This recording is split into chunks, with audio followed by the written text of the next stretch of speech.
notre pays est en train de disparaître. De quoi s'agit-il?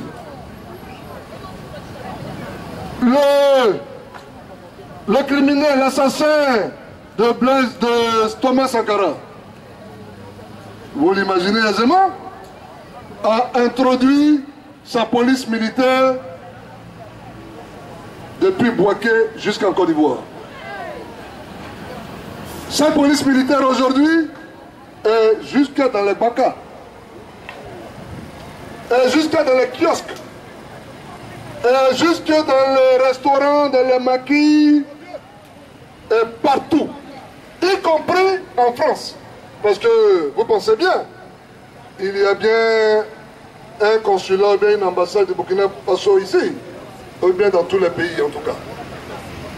Et aujourd'hui, ils ont infiltré tout le tissu social, économique, financier, et que sais-je encore, de notre pays.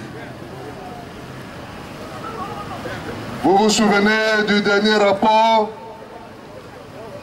de M. Le Drian qui a dit que le nationalisme était un danger pour l'économie de la France.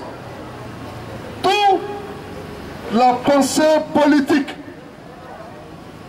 toute la pensée politique de Laurent Gbagbo, du président Laurent Gbagbo, est aujourd'hui dans les tiroirs. Et les gens nous confinent dans la lutte pour sa libération, mais qui est une très bonne chose parce que nous lutterons pour sa libération. Mais au-delà, le processus de déconstruction de ce que le président Laurent Gbagbo a entamé est en marche, à cours, a lieu en ce moment en Côte d'Ivoire, dans ton pays, dans notre pays, dans votre pays. C'est ça la réalité. C'est pour cela quand on vous appelle, quand on nous appelle, quand on nous dit venons, parce que le pays est en danger, ne regardez pas Willy Blanc, ne regardez pas doyen Adjé, Papa Tali Gaston. Venez pour votre pays, sérieusement. Si on vous appelle pour vous dire allez soutenir Draman en ce moment, vous avez raison de ne pas venir. Donc le pays est en danger. Votre pays, la Côte d'Ivoire, est en train de disparaître. Et vous avez aujourd'hui le devoir de rattraper cela quand c'est encore possible. C'est encore possible. C'est cela le message que je voulais vous donner. Aujourd'hui, en plus des 4 millions de Burkinabés qui sont en train d'être naturalisés, vous voyez, beaucoup d'entre nous sont venus en France et ont été naturalisés. Ce n'est pas ça le problème. Nous ne sommes pas contre le peuple burkinabé qui aspire à devenir ivoirien ou bien à participer, comme ils l'ont déjà fait depuis les indépendances, au développement économique, social de la Côte d'Ivoire. Nous ne sommes pas contre cela.